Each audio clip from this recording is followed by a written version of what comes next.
नमस्कार। कथा कथन में आपका स्वागत है। आज सुनिए प्रवासी कथा साहित्य की श्रृंखला में कनाडा में निवास कर रही लेखिका कृष्णा वर्मा जी की लिखी हुई कहानी विशाखा। मेरी ज़ुबानी। मैं हूँ सीमा सिंह। अभी भी हाथ से कुछ नहीं फिसला, जो का त्यों सब धरा है तेरी हथेली पे। जिद से नहीं बिटिया, विवेक से काम ले, जिससे तो पछतावे ही हाथ आते हैं। समझ क्यों नहीं रही ऐसा निर्णय लेने का मतलब? जानबूझकर खुद को अंधेरों में ढकेलना। अपना नहीं तो इसका ही सोच ले। होते सोते क्यों इसे पिता के प्यार से वंचित करना चाहती है? कहीं तेरी अक्ल कोमा में तो नहीं चली गई? बोलती क्यों नहीं? ना बोलने की कसम खाई है क्या? मेरा फर्ज था समझाना। समझ में आई हो तो ठीक, वरना जो जी में आए कर। ना हूँ ना हाँ, बस बुद्ध बनी बैठी मैं सुनती रही थी माँ की बातें। कितना रोई थी माँ उस दिन। भाभी ने भी कितना समझाया था। जल्दबाजी ना करो विशाखा, समय के साथ साथ सब ठीक हो जाएगा। कुछ समय तो दो रिश्ते को पकने का। एक बार तीर कमान से निकल गया तो वापस नहीं आएगा। क्यों अपने हरे भरे जीवन को स्वयं ही पतझड़ बनाने में लगी हो? सच में एक बार भी न सोचा था इन बातों को मैंने। एक ही बात पर सुई अटकी थी मेरी। मैं अब रितेश के साथ नहीं रह सकती। लेकिन क्यों? क्या गलती थी उसकी? यही कि वो मेरी इच्छा अनुसार समय नहीं दे सकता था, या ये कि वो अपने पिता एवं भाई के साथ मिलकर व्यापार को ऊंचाइयों तक ले जाने के लिए जी तोड़ मेहनत कर रहा था। यूँ भी कितना चाहता था मुझे, मेरी छोटी से छोटी इच्छा का भी ध्यान रखता था। कितना प्यार मिलता था अनन्या को उसके पिता, दादा दादी और चाचा चाची से। सब कैसे प्यार से मिलजुल कर रहते थे। फिर मैं क्यों रितेश और अनन्या के साथ अलग रहना चाहती थी? केवल इसलिए कि अपनी मन मर्जी से जी सकूं। माँ और भाभी की बातों पर जरा सा भी गौर किया होता तो शायद आज ये सब ना होता। अनन्या को लेकर कुछ दिन माँ के पास रहने क्या आई, इतना बड़ा फैसला कर बैठी। यही नहीं, तलाक के कागज़ तक भेज दिए। कितना वज्रपात किया मैंने रितेश और उसके परिवार पर, जिनका कोई दोष भी नहीं था। रितेश ने तो तलाक के कागज़ों पर हस्ताक्षर भी नहीं करके भेजे थे। मुझे कितना समझाने की कोशिश की थी उसने फ़ोन पर।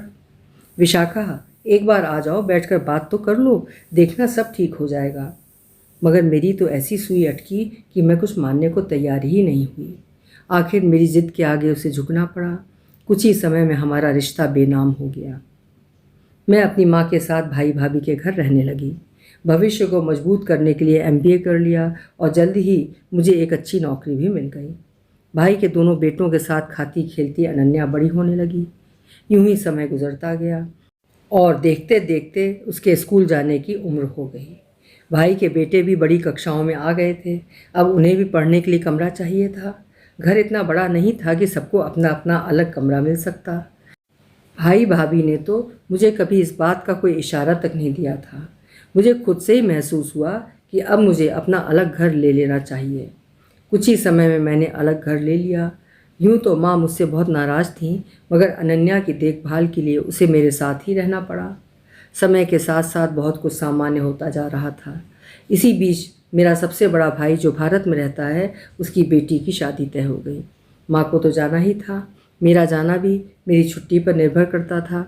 बड़ी भाभी यही चाहती थी कि माँ जल्दी आ जाए, क्योंकि घर में पहली शादी थी। लेन देन और सारे रस्मों रिवाज तो माँ ही बताएंगी। इसलिए माँ अनन्या को लेकर भारत चली गई। मैं एकदम अकेली हो गई। यूँ भी आस पड़ोस तो सब अपने में ही व्यस्त रहते हैं। वैसे भी घर के एक बाजू चीनी परिवार रहता था। उनके बच्चे अमेरिका में रहते थे और दंपति को अंग्रेजी आती नहीं, तो बातचीत का सवाल ही नहीं उठता था। दूसरा बाजू परिवार जैसा तो कुछ दिखता नहीं था। हाँ, एक अकेला व्यक्ति जो दिखने में जवान, आकर्षक, लंबा ऊंचा कद और भारतीय मूल का सा दिखता था। यूँ तो बातचीत कभी नहीं हुई थी, लेकिन कभी कभी आते जाते सामना हो जाए तो मशीनी मुस्कान से काम चल जाता था। एक दिन मैं जॉब से वापस आई तो बाहर बगीचे में पौधों की गुड़ाई कर रहा था। मुझे देखकर मुस्काया, उठकर अपना परिचय दिया। मेरा नाम कबीर है। मैंने भी कहा मैं विशाखा। फिर पौधों के विषय में बात करने लगा कि पिछले कई दिन से समय ही नहीं मिला, सो मुरझाने से लगे हैं। बातों बातों में मैंने भी बताया कि कुछ दिन के लिए मुझे भारत जाना है और यही चिंता है कि पौधों की देखभाल कौन करेगा। माँ ने बड़े प्यार से लगाए हैं। सुनते ही बोला, आप निश्चिंत होकर जाएं, पानी मैं दे दूंगा। पड़ोसियों को एक दूसरे के इतना काम तो आना ही चाहिए। उसकी बात सुनकर मैंने उसका धन्यवाद किया और पता नहीं क्यों मन ही मन उसका नाम अपनी गुड बुक में लिख लिया। अगले सप्ताह ही मैं शादी में शामिल होने भारत चली गई। कुछ दिन बाद मैं माँ और अनन्या के साथ ऑस्ट्रेलिया वापस आ गई। माँ ने कहा, इतने दिन पड़ोसी ने मदद की है और हम शादी करके आए हैं, कुछ भेंट देकर उसका धन्यवाद तो कराएं। 2-3 दिन बाद हम तीनों उसे धन्यवाद देने चले गए। भेंट स्वीकारने के लिए कबीर पहले तो हिचकिचाया, मगर माँ के जोर देने पर रख ली। अनन्या को गोद में उठाकर उससे बड़े प्यार से बातें करता रहा, फिर उसे चॉकलेट भी दी। अनन्या के मुख की मुस्कान से मुझे लगा कि उसे कबीर से मिलकर बहुत खुशी हुई है। बच्चों के साथ बोलने का उसका अभ्यास देखकर मुझे लगा कि शायद वो शादीशुदा है। फिर सोचा, हो सकता है कुंवारा हो और ये उसका स्वाभाविक गुण हो। खैर, हम वापस आ गए। अब कभी कभी वो अनन्या से मिलने घर आने लगा। माँ भी उससे बातचीत करने लगी थी। अनजाने ही धीरे धीरे मैं उसकी ओर आकर्षित होती जा रही थी, लेकिन ये कभी ना भाप पाई कि उसके मन में भी कुछ चल रहा है या नहीं। उसके हाव भाव से तो मैं कभी कोई अंदाज़ा नहीं लगा सकी। एक दिन बैठे बैठे मेरे मन में विचार आया कि कब तक यूं ही अकेली रह सकूंगी। यदि किसी को तलाशना ही पड़ा तो यही क्या बुरा है। अच्छा भला स्वभाव है, अनन्या को भी कितना चाहता है, देखने में भी आकर्षक है और सबसे बड़ी बात अकेला रहता है, जैसा कि मुझे पसंद है। उसकी अभी तक की बातों से तो इतना ही जान पाई कि उसका नाम कबीर है। 2 साल हुए हैं उसे ऑस्ट्रेलिया आए और उसके पास अभी बहुत अच्छी नौकरी नहीं है। क्या हुआ जो उसके पास अच्छी नौकरी नहीं है, मेरे पास तो है ना। धीरे धीरे उसे भी मिल जाएगी, तब तक मिल बांट कर काम चल जाएगा। मैं मन ही मन ख्याली पुलाव पकाती रही। समय गुजरता गया। जितना खुद को उसके बारे में सोचने से रोकती, उतना ही अधिक सोचती। अक्सर वो हमसे मिलने आने लगा। उसकी बातें और भी प्रभावित करने लगीं। बिना कुछ अधिक जाने ही मैंने उसे मन ही मन अपना मान लिया और उससे शादी का फैसला भी कर लिया। एक दिन पोस्टमैन शायद गलती से कबीर का पत्र हमारे लेटर बॉक्स में डाल दिया। पत्र पर लिखा पता पढ़कर समझते देर न लगी कि कबीर पाकिस्तान से है और मुसलमान है। नाम को लेके मैंने कभी कुछ सोचा ही नहीं और ना ही इस बारे में कभी जानने की कोशिश ही की। मैंने अनन्या के हाथ लिफाफा तो कबीर को भिजवा दिया, लेकिन कुछ देर के लिए दिल को धक्का जरूर लगा। मगर थोड़ी देर बाद मैं खुद ही अपने मन को समझाने लगी। मुसलमान है तो क्या हुआ, इंसान अच्छा होना चाहिए, जात पात से क्या लेना, ये तो सब हमारी अपनी बनाई बातें हैं। इतना सब जानने के बाद भी मैं उसे मिलने से कभी खुद को रोक न पाई। प्रेम का ताप बढ़ता गया और धीरे धीरे प्रेम परवान चढ़ने लगा। माँ को इस बात की जरा भी भनक न लगने पाई। मुझे केवल एक ही चिंता खा रही थी कि माँ को कैसे कहूँ, क्योंकि वो तो इस रिश्ते के लिए कभी राज़ी नहीं होंगी। बहुत समय तक मैं इसी उधेड़-बुन में उलझी रही। एक दिन मन को कड़ा करके मैंने माँ को अपना फैसला सुना दिया। माँ अचंभित सी मेरा मुँह ताकती रह गई। ये क्या कह रही है, होश में तो है तू? क्या हो गया है तेरी मती को? अभी पहली बेवकूफ़ी से उभरी नहीं है और फिर उसी आग में दोबारा झुलसना चाहती है। विजातीय विवाह, वो भी अपने धर्म से बाहर। कुछ तो सोच विचार। क्या जीवन देगी तू अपनी बेटी को? उसके पिता का साया तो पहले ही छीन लिया तूने, और यदि उसकी कमी पूरी करनी ही चाहिए तो वो भी इस तरह। क्या मुँह रह जाएगा हमारा समाज में? क्यों मुझे जीते जी मार देना चाहती है? माँ दुख से आतुर बिलखती रही, मगर मैं टस से मस नहीं हुई। इस बार भी मेरे सामने माँ को ही हार माननी पड़ी। कुछ ही समय में मैंने कबीर से विवाह कर लिया। यूँ तो अनन्या को कबीर दोस्त के रूप में बहुत अच्छा लगता था, मगर पिता के रूप में वो भी स्वीकार न पाई, क्योंकि वो अक्सर माँ से अपने पिता के विषय में बातें जो करती रहती थी। अब इतनी भी नासमझ नहीं थी, बड़ी हो गई थी अनन्या। वो भी अब कबीर के साथ पहले जैसी ना रही। माँ भी भाई के घर वापस चली गई थी। यूँ तो कबीर के साथ मैं खुश थी, लेकिन मुझे अनन्या की चिंता खाए जा रही थी। मुझे लगा धीरे धीरे कबीर के साथ अनन्या का लगाव हो जाएगा, मगर ऐसा हुआ नहीं। ये परेशानी मुझे अंदर ही अंदर तोड़ रही थी, जबकि मेरी छोटी बहन भी मेरे फैसलों को लेकर भी मुझसे बेहद नाराज़ थी। लेकिन मुझे यूँ परेशान देखकर उसने अनन्या को अपनी बेटी बनाकर रखने का फ़ैसला कर लिया। तब कहीं जाकर मुझे थोड़ा सुकून मिला। समय पंख लगाकर उड़ता रहा। देखते ही देखते मैं 3 और बेटियों की माँ बन गई। अब बच्चों की देखभाल कौन करे? माँ भाई तो पहले से ही नाराज़ थे। ये सब देखते हुए मैंने अपनी नौकरी छोड़ दी। घर का खर्च तो बढ़ ही गया था, अब करें तो क्या। तंगी देखते हुए कबीर ने मुझे सलाह दी कि हम कोई अपना काम ही क्यों नहीं कर लेते, क्यों ना गैस स्टेशन ही ले लें, अच्छी खासी कमाई भी हो जाएगी और बच्चों को अच्छा जीवन भी दे सकेंगे। मुझे भी उसका ये सुझाव अच्छा लगा। मैंने बैंक से कुछ लोन लिया तथा अपनी सारी जमा पूंजी निकाल कर एक गैस स्टेशन का सौदा कर लिया। मेहनत तो बहुत करनी पड़ी मगर अच्छी कमाई होने लगी। तीनों बेटियों को स्कूल भेजकर मैं भी काम में कबीर का हाथ बटाने लगी। कुल मिलाकर जीवन अच्छा चल रहा था। एक रात कबीर घर नहीं लौटा। मैं इंतज़ार करती करती सो गई। सुबह उठी तो उसे ना पाकर मैं परेशान हो गई। फिर सोचा शायद आज किसी काम से जल्दी जाना होगा। फ़ोन किया तो उसका फ़ोन बंद था। मैं कुछ भी समझ ना पाई। पूरा दिन भी बीता, रात भी बीत गई, कबीर ने भी कोई फ़ोन नहीं किया। मुझे बहुत घबराहट होने लगी। मैंने उसके सभी मिलने वालों को भी फ़ोन करके पूछ लिया मगर कोई सुराग ना मिला। दूसरे दिन शाम को उसका फ़ोन आया।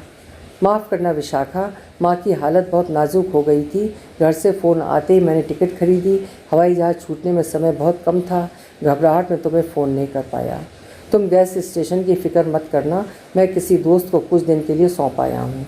ये सुनकर मैं आग बबूला हो गई। गुस्से में बहुत बुरा भला भी कहा मगर कबीर ने किसी बात का कोई जवाब नहीं दिया। मैंने फ़ोन रख दिया और चुपचाप उसके लौटने का इंतज़ार करती रही। हफ्तों पर हफ्ते बीत गए, उसकी कोई खबर नहीं थी। एक दिन मेरी बहुत करीबी सहेली मीता मुझसे मिलने चली आई। आते ही बोली, अरे तुमने गैस स्टेशन क्यों बेच दिया, अच्छा भला तो चल रहा था। मैं उसकी बात सुनकर हैरान सी उसका मुंह ताकती रह गई। ये क्या कह रही है तू, गैस स्टेशन बेच दिया? नहीं, वो तो कबीर को अचानक पाकिस्तान जाना पड़ गया। उसकी माँ जो बीमार थी इसलिए वो अपने दोस्त को कुछ दिन के लिए काम सौंप कर गया है। ये कैसे हो सकता है? मैं तो उसी तरफ से आ रही हूँ। गाड़ी में गैस कम थी, मैंने सोचा गैस भी भरवा लूँगी और तुझसे भी मिल लूँगी। जैसे ही अंदर गई वहाँ तो कोई और बैठा था। तुम लोगों के बारे में पूछा तो पता चला कि तुम लोगों ने बिजनेस उसे बेच दिया है। मीता की बात सुनकर तो जैसे मेरे होश ही उड़ गए। जुबान मानो तालू से ही चिपक कर रह गई हो। धीरे धीरे मुझे सब समझ में आने लगा। कबीर का नौकरी छोड़कर गैस स्टेशन खरीदने का सुझाव, बिजनेस के बहाने मेरी सारी जमा पूंजी निकलवाना, बिना बताए माँ की बीमारी का बहाना बनाकर पाकिस्तान जाना। पहले तो ये सब सोचकर वो वहीं जड़ सी होकर बैठ गई। मीता ने समझाया, ये सब रोने का समय नहीं है विशाखा, जाकर पूछताछ कर और कबीर पर धोखाधड़ी का केस डाल और खुद भी उसकी खबर निकाल। ये सब सुनकर मुझ में एक नया साहस आ गया। मैं दुख को झाड़ कर खड़ी हो गई। अपने बहते आंसू पोंछे और शायद बाकी के आंसू बदले की भावना में परिवर्तित हो गए। सबसे पहले वकील से मिलकर कबीर पर धोखाधड़ी का केस डाला। लौटकर जल्दी से अपनी डायरी निकाली, उसके पन्ने उलटने पलटने शुरू किए और कबीर का पाकिस्तान का पता ढूंढा। 2 हवाई टिकट बुक करवाई। दोनों बड़ी बेटियों को मीता के घर छोड़कर सीधा पाकिस्तान पहुंच गई। मेरा वहां जाना कोई जोखिम से कम नहीं था, इसलिए मैंने स्वयं को पूरे मुस्लिम लिबास में लपेट लिया था। पूछते पुछाते किसी तरह मैं कबीर के मोहल्ले में पहुंच गई। मैं मन ही मन शुक्र मना रही थी कि कभी मैंने उसके पासपोर्ट से उसका पता देखकर लिख के रख लिया था, वरना आज मैं ऑस्ट्रेलिया में ही बिलख रही होती। सबसे पहले मैंने कबीर के पड़ोसी से उसकी पूछताछ की तो पता चला कि वो 1 महीने पहले अपनी बहन की शादी करने आया था। अब उसे दुबई में नौकरी मिल गई है, सो कुछ दिन पहले वो वहाँ चला गया है। हमें तो उसके बेटे से यही पता चला है। मैं चिल्लाई, उसका बेटा? हाँ, उसका एक बेटा और 2 बेटियाँ भी हैं। उस पल तो मुझे ऐसा लगा कि मेरे पैरों के नीचे से किसी ने ज़मीन खिसका दी हो। किसी से कुछ कहे बिना झल्लाई सी मैं वहाँ से चल दी और सीधा कबीर के घर पहुँचकर दरवाज़ा खटखटाया। एक लड़के ने दरवाज़ा खोला। छूटते ही मैं बोली, तुम्हारी दादी से मिलना है। बच्चे ने दादी को आवाज़ लगाई, अम्मा आपसे कोई मिलने आया है। जैसे ही कबीर की माँ बाहर आई, मैंने कबीर के विषय में पूछा। उसकी माँ से भी वही सब पता चला जो पड़ोसिन से पता चला था। उसने मुझसे पूछा कि तुम्हें उससे कोई काम है क्या? हाँ, आप बस इतना बता दें कि कब तक वापस आने को कह गया है। यही कोई 2 महीने तक। तुरंत मैंने अपनी बेटी का हाथ उस औरत के हाथ में देकर कहा, ये आपकी सबसे छोटी पोती है, कबीर की बेटी। 2 और भी हैं इससे बड़ी। मेरा नाम विशाखा है, मैं कबीर की पत्नी हूँ, ऑस्ट्रेलिया में रहती हूँ। 7 साल पहले कबीर ने मुझसे शादी की थी। वो बिना बताए पाकिस्तान भाग आया है। उसने कभी अपनी पहली पत्नी और बच्चों के बारे में मुझे कभी कुछ नहीं बताया। उसकी बेटी को आपके घर छोड़े जा रही हूँ, उसे बता देना, और यदि वो ऑस्ट्रेलिया वापस ना आया तो उन दोनों को भी यहीं छोड़ जाऊँगी। कहकर मैं अपनी रोती चिल्लाती बच्ची का हाथ अपने हाथ से छुड़ाकर दरवाजे से बाहर आ गई। मैंने एक बार भी मुड़कर अपनी फूल सी बच्ची को न देखा। मैं स्वयं को किसी भी तरह कमज़ोर नहीं करना चाहती थी और अपने दर्द को भीतर ही पी गई। बदले की आग में सुलगती मैं वापस ऑस्ट्रेलिया आ गई। इंतज़ार करते करते थक गई थी मैं, लेकिन कबीर की कोई खबर नहीं। इस बीच क्या कुछ नहीं सहा मैंने। लोगों की नज़रों का कैसे मैंने सामना किया बस मैं ही जानती हूँ। हर पल बच्चों के भविष्य की चिंता में घुलती रही। ना नौकरी ही रही, ना जमा पूंजी ही। करूँ तो क्या, कुछ समझ में नहीं आ रहा था। माँ और भाई से तो पहले से उम्मीद नहीं थी, बस अपनी कुछ सहेलियों से सलाह लेती भटकती रही। आखिर एक स्टोर में आधे दिन की नौकरी मिल गई। जीवन की गाड़ी धीरे धीरे चलनी शुरू हो गई।